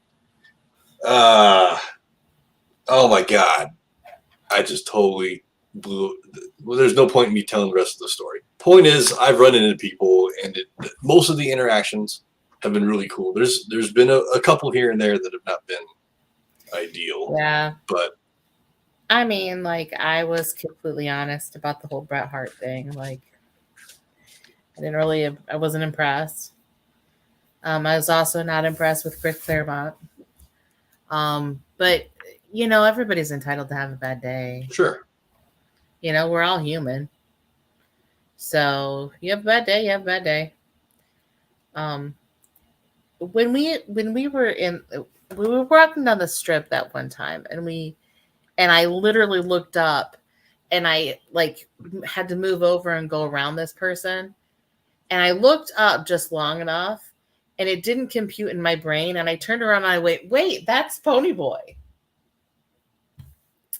And Brian was like, "You mean C. Thomas Howell?" And he went, Young "Hey!" Einstein. Like he was maybe 10 feet behind us by that point, but my brain was like, oh, you know that like I know the face, but I couldn't put. Was he young Einstein? Was he young Einstein, or was that Yahoo Serious? No, he wasn't young Einstein. He was an outsider. That was Yahoo Serious then. Yeah, that was Yahoo Serious. And then look that one up, kids. Oh man, there's a throwback. I was just listening to a podcast yesterday, and they were talking about the Wizard. There's another one. Yeah, that wonderful movie. There was actually a really cool competition that Nintendo did here in Colorado, or Denver, I should say, where all the steps it took for the kid to get onto the main stage on the Wizard, they recreated at this convention. It was a Nintendo convention. So the prelims were, get so many coins in Super Mario World, or Super Mario. And then there was something with Ridge Racer. You had to get under a certain amount of time. And then there was one other thing that was the 3 games were the prelims to get you onto the next thing. And it was when they debuted the Game Boy. Whatever year that was. I think I remember them talking about that on the news or something. I don't know. Game Boy came out when I didn't have a Game Boy. I had a Game Boy. I never. But anyways, San Diego. I wasn't a video game kid. But these are the kind of things that you can expect, though, when you go to San Diego Comic-Con. Is lots of fun, interactive stuff when you walk the floor. A lot of big toy companies are there, like Hasbro, and you can, they have like a little store you can buy stuff. Actually, this year, you have to pre-purchase everything through their website. But they have incredible booths where they have stuff set up, and there's so much stuff to look at. Yeah, like Sideshow, they have all their statues and their hot toys are behind glass and really cool to look at. And then, of course, they do have retailers, like comic retailers that sell like old comics. So like it may be the only chance you see like the very first Spider-Man issue. Or it could be a long box of dollar comics. Yeah, I mean, it is a very fun show. I have to tell everyone to at least go there once. If you can manage your way through the lottery system to get yourself a ticket, it's definitely worth going for sure, at least once. Of all the shows that I've been to, it's the most madhouse. It is the most crowded. It is the most line filled, but at the same time, it's probably the most fun I've had. Yeah. I like the cool stuff that you get too. Like you mentioned Hall H, and even in I think they still use Ballroom 20. Room 20, Ballroom 20. That's still definitely a thing. Yeah, Ballroom 20 is like where they do the Masquerade, unless the Masquerade got bigger and they moved it to Hall H. I'm not sure. But when you go into these panels for these TV shows or these comic books or movies or whatever, usually everyone in that room, when the panel's over, will get like something. There's like unless you're press. Yeah, unless you're press. If you're press, unless you're press, you don't get the Harry Potter wand that everybody else in Hall H got when they did the trailer for the Wandering Monsters or something. I'm not a Harry Potter fan. Oh, the Fantastic Beasts. That's the one. I feel kind of a everybody in Hall H got a wand, and I went, "Where's mine?" And they looked at my badge and went, "You're press." And I went, "Where's mine?" So they're like, "You get to take pictures." Yeah. Great, thanks. True. Well, yesterday at a directors panel, it had like multiple directors. They were talking about their films coming up, and all of a sudden, Keanu Reeves, who wasn't even on the panel. I mean, this was planned, of course, but sure, for the fans, they weren't going to know that it was going to happen. He walks on stage. He goes, "Oh, I'm sorry to interrupt the party," and he says, "Well, there's a film coming out that I just did, John Wick 4, and here's the trailer." And he introduced the John Wick 4 trailer, and he's like, "Oh, by the way, everybody here is getting a John Wick 4 movie poster." That's really cool. Yeah. The only surprise thing that happened, so I've only been in the Hall H like 3 times. They did the preview for the Predator. Yes, the Predator. The Shane Black. Yes, the Shane Black one. And they told everybody, no cameras, everything else. And they had dudes with night vision goggles on going through and making sure people had their lens caps on or had their cameras pointed down or what have you.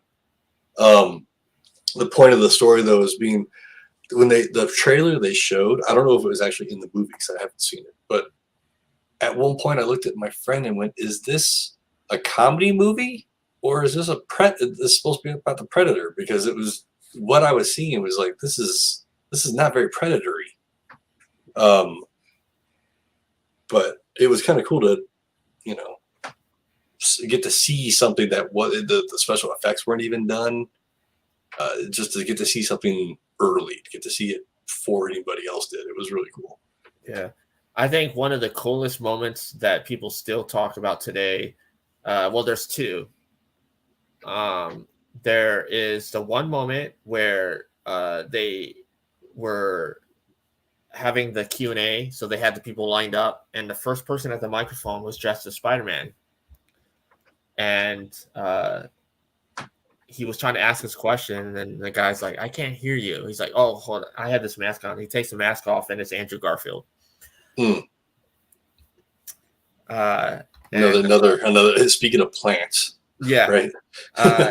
And then the other moment is when, in full costume, and this is why people love him, Tom Hiddleston as Loki walks the aisle to the stage, and in character as Loki, like not just dressed as Loki, like in character as Loki, threatening to wipe everyone out or whatever.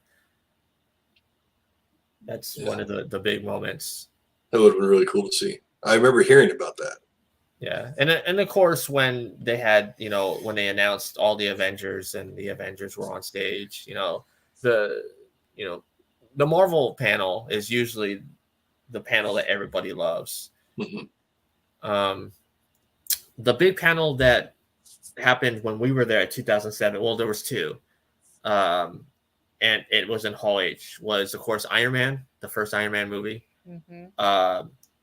But at that time it was dwarfed by this little young adult book called Twilight. I think that was the longest sit in that panel, right? The longest line for Hall H ever. Like, people camp out in that line. Oh yeah, they don't even see the show. They don't even attend Comic-Con. Yeah, and then they get in line, and once you're in, you can stay, and that's what people do. They stay all day. I no. I mean, they find food, they find bathrooms. Like it's amazing that people can spend the entire day in there. I'm good for about an hour, and I'm like, it's too cold in here. I gotta go. I'm sleeping. Yeah. A moment in Hall H. It was the first year. It was the year they announced the lady that was taking over as the Doctor for Doctor Who. Yeah. And they cut this. It was a super cut of YouTube reactors and fans reacting to the reveal of the new Doctor. I'm not even a Doctor Who fan, really. I've seen it. It's fun, cool, whatever. I'm watching this, and they show the reveal, and I looked at my friend. I'm like, why am I crying? Like, I don't care about this show. Whoever edited this is amazing. So you like the editing of it, huh? I'm just saying, like, because it was just it was full of true emotion of people just really happy to see not only a new Doctor, because Doctor Who fans are pretty loyal fans, but also just seeing that it was a female that was so eye-opening for people, just to see their pure reactions, to see their emotions. It was really cool. Yeah, and like I said, now the new Doctor is from Africa. Yeah, I saw that again, and the other guy, that the old showrunner, is back, so everybody's really excited. I can't remember his name. Moffat, I think that's it. Not only that, but he is a good actor. Like, yeah, I mean, like, he's gotten some pretty rave reviews. So, and every time, every season, I tune in for an episode or two and see if it, is up my sleeve, and it just never really is. And I'm like, I appreciate it. I'm like, all right, that was fun, but yeah. So speaking of like panels and stuff, Marvel was having their panel today. A lot of predictions and rumors about what they're going to announce. Of course, Disney has their own show in a couple months called D23. So they're going to want to kind of split whatever they want to announce between San Diego and there. So rumors I'm hearing, I'm sure you're hearing too, that they may be announcing Fantastic Four. Like, they've already announced a movie in 2019, but we're expecting a director and the cast. So let's kind of play in that thing here. If you were Kevin Feige and you're announcing Fantastic Four, who's your dream director for this project? Oh, wrong person to ask that. I have no idea. No, the directors are awesome. They're great at what they do. Outside of Kevin Smith, I don't know a damn director's name. I want to see John Krasinski. Honest. I want to see John Krasinski actually be the director and be Reed Richards. The guy from The Office? Yeah. He was already He is incredibly talented. Yeah. And he was Reed Richards in Doctor Strange. Spoiler alert if you've not already seen it, but it's out under a rock. And I'm also a stoner, so what you say I may or may not even remember.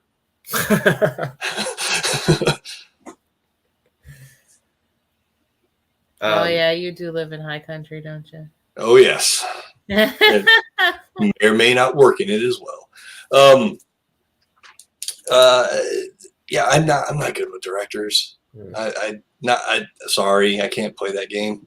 Well, I mean, there was a rumor going around that Spielberg, maybe his name kind of floating around there. It would be interesting to see what he could do with a comic book film like Fantastic Four. I mean, if I'm looking at getting a director like Spielberg, I would rather have Spielberg direct a Star Wars movie. That's been my dream. I mean, I don't. Whoever they put in better make Fantastic Four interesting, because they're not. The last movie was terrible. I just don't think those four characters are interesting. I'm not a huge fan either. Like, I mean, they're cool. They're there. Yeah. I know they're part of the big story, but as in the big picture of things, I thought Plastic Man was cooler. You thought Plastic Man was cooler? Yeah, but Plastic Man was DC, wasn't he? Yeah, he was Yeah. DC. Yeah. Yeah. Kite Man is funny, Kite Man. but he's DC too. Yeah. I hate to I hate to fan cast because people do dumb stuff and say things, but I'm like, I mean, he already kind of looks like him. He's already been in the multiverse. Let's just make it him. And let's be honest, he should be older than. He really should be older than some of the other guys. Like, you know what I mean? Like, So to pull off the whole like brilliant scientist thing. yeah. Oh, sure. Like, yeah. I mean, didn't Reed Richards have like gray streaks in his hair? Yeah. Oh wait, sorry. Oh, thanks. Well, we've never seen Brian and Reed in the same place, so. You're my distinguished gentleman, right? He's got like I was behind him the other day, and I was like, "You have Reed Richards hair," because I'm too self-conscious. So that's why I shave all mine off. Plus, I don't have any hair to have gray anyway, so it doesn't really matter. That's okay. You pull Steve Austin better off than I do. So. If I can only kick as bad as he did. Please don't be bald. And don't shave your goatee ever again. No, but in all seriousness, do you think that they would drop Fantastic Four news today, or that's something you think Disney will save for D23? I think that's a D23. I think you're more likely to be introduced this weekend to Deadpool 3, Mutants, and Deadpool 3, like actual mutants. Yeah. No more Inhumans, actual mutants. I cannot wait. Because I mean, Disney owns it all now, so why can't they? Why can't they be mutants? Well, Kevin Feige said mutants are coming, so I'm just gonna put this out into the universe. Like I'm put this out into the universe. I need to see Austin Butler as Gambit. Yeah. And now I need there to be a Gambit in the movie that is with Rogue, because that is my ship forever. Like, Rogue and Gambit belong together. What are you doing? Sorry, I was distracted. That's just funny because you looked over, and from my perspective, it looks like you're looking right at me. I'm like, I'm not doing anything. I'm listening intently. There's over the last, I don't know, few years, there's been rumors about, the Wolverine casting. Because we know Wolverine, outside of the Spider-Man, Wolverine is like the Marvel character people associate with X-Men. Mm-hmm. Names thrown out there. Daniel Radcliffe, I just can't. I don't know. I can't see him pulling off Wolverine. A name that I've been hearing that I could see, Taryn Edgerton from he played Elton John and was in the now I can't think of the movies. The two comic book movies where he plays the agent. The Kingsman. The Kingsman, yes. Oh. I don't know. Who was the guy that was Bane? What's that guy's name? Oh, Venom. Tom Hardy. Tom Hardy. There's your Wolverine right there. He's short. He's short. He's squat, just like Wolverine's supposed to be. Wolverine's not supposed to be a 7 foot tall, good looking dude.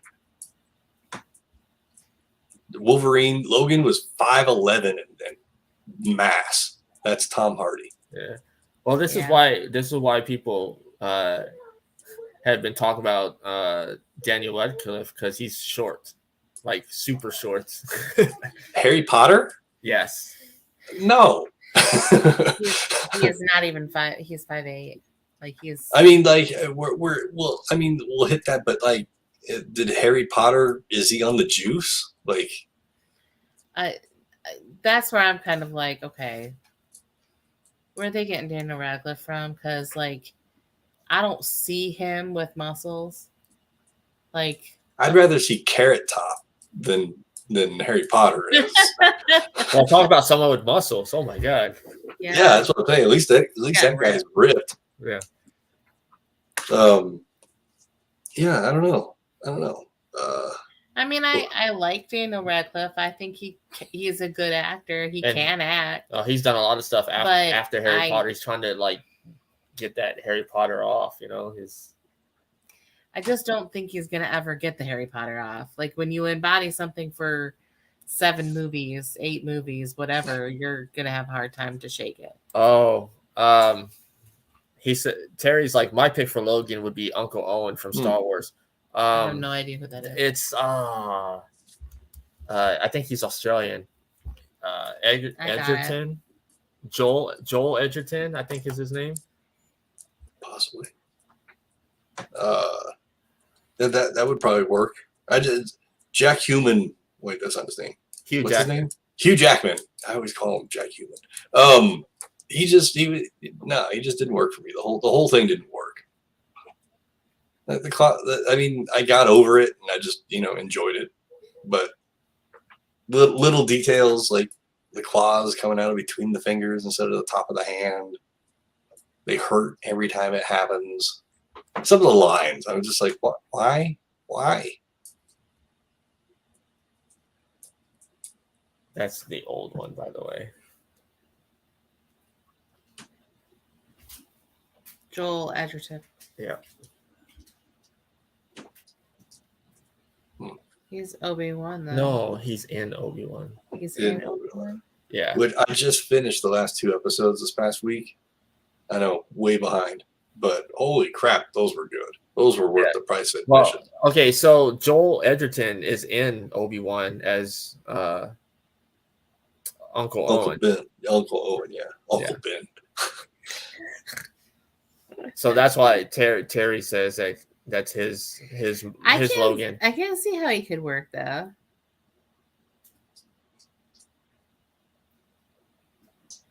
I don't know. I guess we'll find out soon. I mean, hopefully we find out today. I mean, did you guys see that Deadpool's and Logan are on Disney Plus? Yeah, and that's what was kind of interesting. They dropped it a day before the Marvel panel, and it kind of made me think, why were what's the deal here? That it's marketing for sure. Oh, for sure. Yeah, it gets some attention, get some new eyes on Deadpool that may not have seen it before. Also bringing in other Marvel characters. So I'm sure there's something that's either going to be has said or is about to be said. Yeah, and which makes me think Deadpool 3. Oh, for sure. And Kevin Feige did say that that's the only MCU movie that will be rated R. So it's kind of like if it's not broke, don't fix it. And they're not going to do that at D23. No way. No, they'll do that at no. D23 is for Disney super fans. But here's my thing. Like, I don't really care because we can fan cast all we want, and then they pick somebody, and then the naysayers come out and they blah blah blah blah blah. So then they're like, you're gonna make Chris Evans, the guy that was the Human Torch and the terrible Fantastic Four movie, as Captain America. You're gonna make him Captain America. And now people love him. And now you can't see. No, there's a lot of people that Captain America.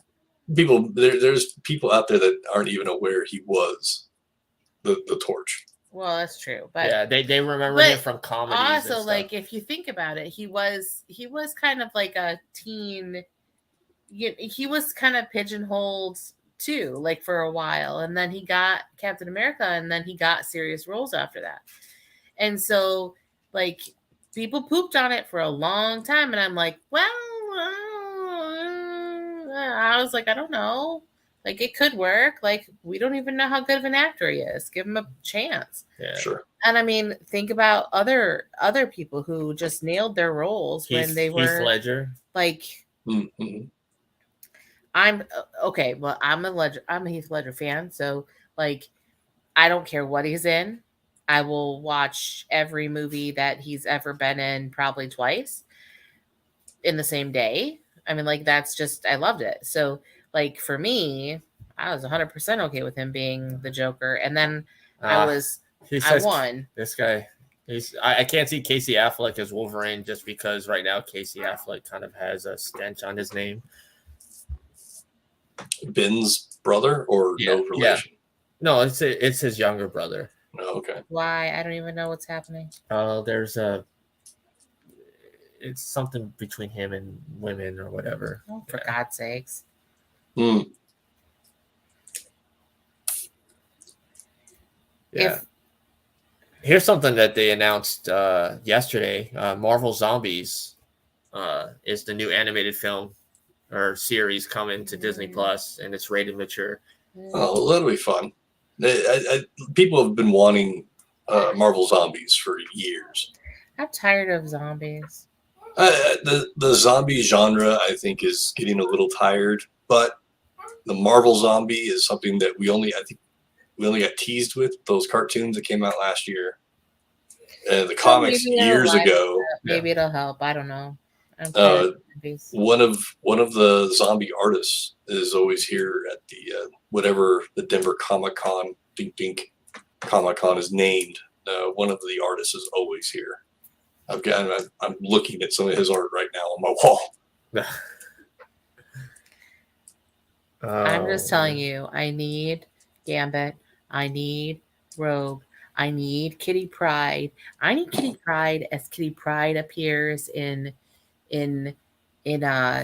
Claremont's like that. God Loves Man Kills. I need that version of Kitty Pryde.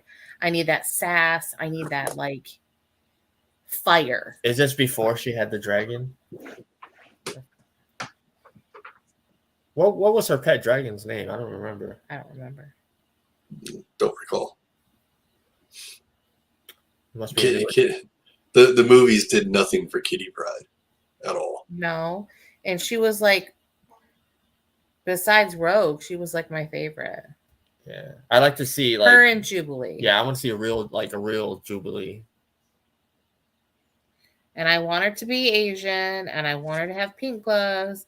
I think what Kevin, I have a feeling it to be like traditional, like I think they're gonna take the '90s X-Men, and that's what's gonna be the basis of the MCU X-Men, like in the looks.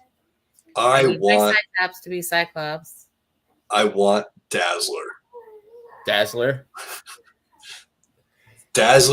Jubilee, and Kitty Pryde can all hang out together and have their little sparkly, fireworky fun that they can all have together. It'll be great. And Dazzler's a pop star, right? Yeah, I think kind of looked like Farrah Fawcett in the 70s, and then roller skates. Yeah. There's roller skates, disco music, and has the same sparkly effect. I think that go back to the 90s. Jubilee. The 90s were amazing. Oh, the 90s were the pinnacle of our existence. True. You can't get any cooler than Hypercolor. Yeah. So this ages me, and I know it has nothing to do, but we're talking about the 90s. So I tutor at a center here in Florida. And so some of the kids that come in have certain names. And so all of the tutors, we've always kind of talked about like how some names like are just fun to say. And this doesn't usually happen in the classroom. Usually like this is the list of names that I can no longer name my children because the child is Satan. But at the center, like we love to say the names. So we'll say them over and over or we'll sing them. So like my new thing is coming up with my brain being like 90% song lyrics. So now all these kids have names that are similar to songs or song lyrics. So like, there's a girl, her last name is Moon. And so now I get like Mary Moon from the Dead Eye Dick song stuck in my head. And Cecilia, I had a Cecilia in my class. So then the Vamp song, Cecilia, and which was a Simon and Garfunkel song. So like I will now sing their names in my head, like I'm prepping their stuff, or I'm taking them to their tutor and I'm singing their name in my head. It's very weird. But yeah, I don't even know why I had to tell you that. But it was because it was a 90s song. Oh, check this out. Avatar Legos. So there's Good, Avatar 'cause we need Legos more coming Legos. out. I did see that they are releasing a diamond armor Steve Lego or action kind of Lego size little action thing that's a Minecraft in diamond armor. Oh Lord. Yeah, people were freaking out about it. Like we don't have enough Legos in my house already. Yeah, I know a lot of people were talking about the Dungeons and Dragons movie trailer that came out with Chris Pine. Well, yeah, there's a wrestling tie into this as well. They I think it was this movie. One of the pictures that came out said that the guy looked like William Regal. Was it basically stealing William Regal's look, and Regal actually chimed in on it. So you can copy, but you never be the same or whatever. It was pretty cool. I think it was for the Dungeons and Dragons movie, but I could be wrong. Yeah. Also, something that was introduced was the Teenage Mutant Ninja Turtles Power Rangers crossover. There's a crossover I didn't ever want. I don't get it. Well, I'm not a Power Ranger fan. I have interviewed 2/3 of the original cast. I don't know who any of them are or know what to ask them. But they're all awesome, friendly people. Yeah. Well, I mean, the crossover that happened earlier this year was Godzilla and Power Rangers as a comic, and some of the artwork was really good. That would be something I would at least look into because I'm a huge Godzilla fan. I love kaiju. But that's weird. The story is Rita is so mad that she can't defeat the Power Rangers, and she opens a portal to a plane of his dimension where Power Rangers don't exist.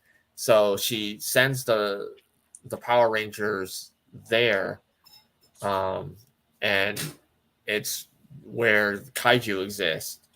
So one of the comic covers is Godzilla fighting the Dragon Zord, which is the Green Ranger's Zord. So that's a series that once it comes into a trade paperback, I'm going to pick up because I'm interested in it. Yeah. But yeah, I don't know about Ninja Turtles and Power Rangers. We'll see how that fares. Hey, little dude. I mean, Ghostbusters and Transformers don't really work either, but made for a really cool toy. Yeah, and then of course G.I. Joe and Transformers, that worked out. Mm-hmm.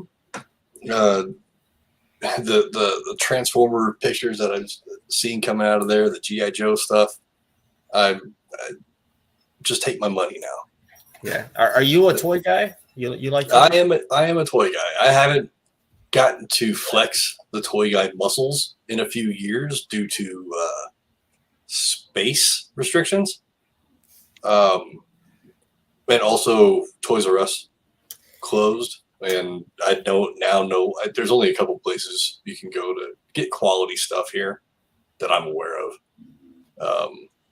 So it's taken kind of a backseat. But funny enough, yesterday I went on a toy run just to search pegs and saw some new things, but didn't see anything that was, well, I need to not eat for the next week to get this. So it was a quick trip, but it was nice to get out and do it again.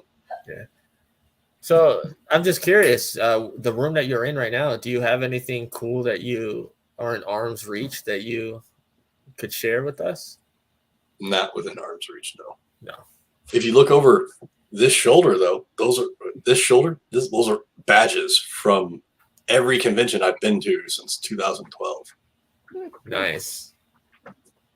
But yeah, nothing within reach unless you want to see like my DJ controller. Your DJ. Oh man. But mostly a Transformers guy. But Spawn took up a big. Spawn has half a box all to himself.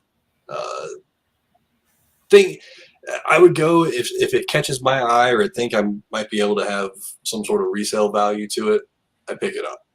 But Transformers, especially G1 stuff, I'm all over. Yeah, I love the 80s G1 Transformers. Terry's right there with you. Transformers is his top one. The more close, the closer they are to a G1 mold, the happier I am. The stuff where they take, I know Megatron can never be a gun again, but I mean, a tank is a tank not just a gun with tracks. I understand that you can't make him the Walter P-38. I don't think anybody really wants there to be, toy guns to be mistaken for anything. But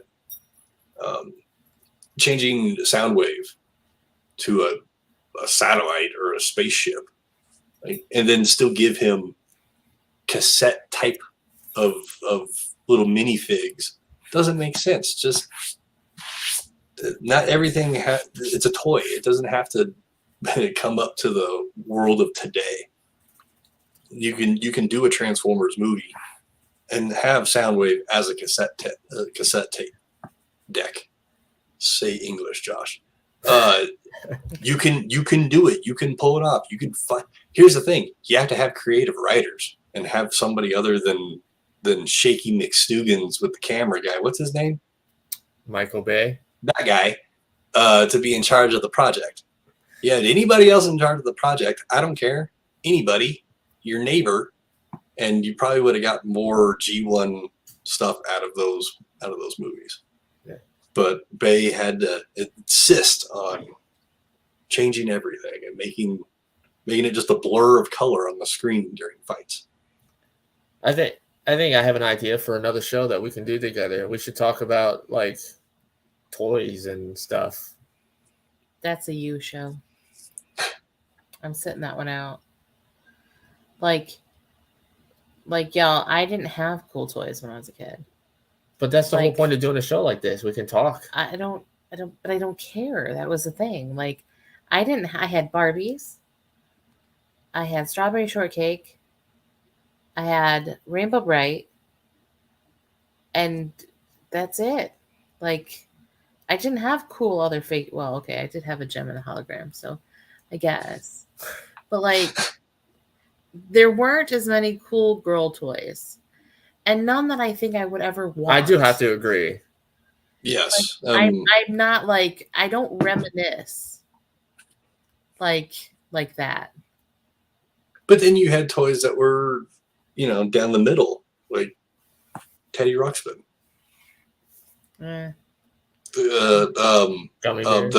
What was the it was like a bug that was a nightlight. Glowworm. There you go. The Happy Bake Oven. They had the boy and a girl version of it. I didn't have one of those. Simon Says. I mean, there was a lot of Universal toys, but I would definitely agree that on the girl side of toys in the 80s, especially the 90s. I had a Light Bright. Skip It. Skip It? Yeah, I had to skip it. Almost broke my neck. Polly Pocket or something like that, or Pocket. You had the doll that would wet itself. Yeah, I don't remember what that was called. Nobody wants to play with that. Yeah, and then we ended up with real ones. Ugh. You'll see. I mean, I love you avoid that when you don't get past the hello part of dating. See, I go hi, and they go, oh, okay, right on. Oh. And we're done. That's okay. That's okay. But yeah. I don't know. The children have gotten stranger. Like, I thought they were weird when they were little, but like, because I just posted a memory on Facebook of Oliver saying bug, and he was fascinated by the cicada. that was coming out of the cicada shell. And it was crawling, drying its wings, you know, and so he was like, bah! And he thought it was the coolest thing. And I'm like, oh my God, this is what it's like to have boys, which I really don't mind because I don't know what I would do if I had girls. But then I don't know. The oldest one came out the other day and he said something, and Brian looked at me and he said, is this the one we really brought home from the hospital? Like, what? He can't really be ours. I'm like, I don't know. He's almost 11. No, he's almost 12. Oh, yeah, he's almost 12. Well, you know, it all depends on what kind of kids you were to your parents. And all that. See, that there's a thing that not a lot of people know about is that when you become pregnant, the new grandparent, the grandparent to be, adds a little bit of spice and flavor, and doesn't realize that every time they touch your belly during that 9 months, they're really just passing energy through the belly to be like, and you will be a devil spawn just like she was. And I'm or if you were a really good kid, then the grandparent passes through the really good good energy through. But if you were an asshole to your parents at any point, they're like, and I will pass this on, so they will be an asshole to you. And then you have your parents who take you to the police station. So sometimes that happens too. I will say though, like I called my mom the other day and I said, oh, so guess what I did? And she said, what? And I said, well, yesterday I spent 25 minutes trying to get the snarl out of Oliver's hair. And she said, you deserve it. And I went, yes, but see, I'm the nice mom that won't cut his hair off. You butchered me. Like the second I wouldn't let you brush my hair anymore and would cry for the 10 minutes it took for you to brush through this curly mass of heat straightened thickness that has had, many times of having a comb pulled through it. Like, you just butchered me. I'm giving my kid the ability to say, you want long hair? Okay. But he also has, like super baby fine hair, and that's why it's snarly. But anyways. Josh, this has been fun having you on here. You're a cool dude, man. I appreciate it. You guys are awesome as well. Show sometime. Yes, you can do your toy show. I'm good. I don't know. We can do a toy show or anything cool. I need to go check and see what the child is eating over here. The cat is eating my shoelace. Oh, awesome. I'll have to have you on. On my show sometime. We'll figure out some sort of avenue to have you on as well. Oh, yeah, definitely. But I want to thank everyone for joining us. Terry, all the way in Ireland, he loves watching the show. So, and it's late, so thanks for staying up. Yeah. So until next time, it's time to ring that bell.